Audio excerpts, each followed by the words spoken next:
everyone, welcome back to our channel How to Tutorials. In today's video, I will show you how to easily enable or disable camera permission for any app on your Android phone. So let's get started. First, open the settings app on your Android device. Now scroll down and find this option called apps and tap on it.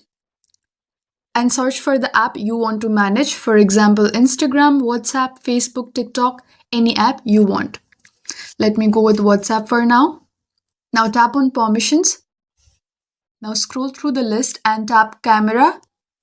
Here you will get options like allow only while using the app, ask every time, and don't allow. Select the option you prefer. If you want the app to use the camera, choose allow only while using the app or ask every time.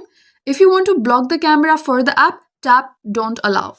If you're using Android 12 or newer, you can also fully disable the camera sensor from quick settings. Just swipe down, look for camera access and turn it off or on anytime.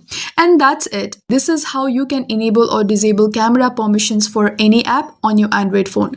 If you found this video helpful, don't forget to like, share and subscribe. Thank you for watching and I'll see you in the next one.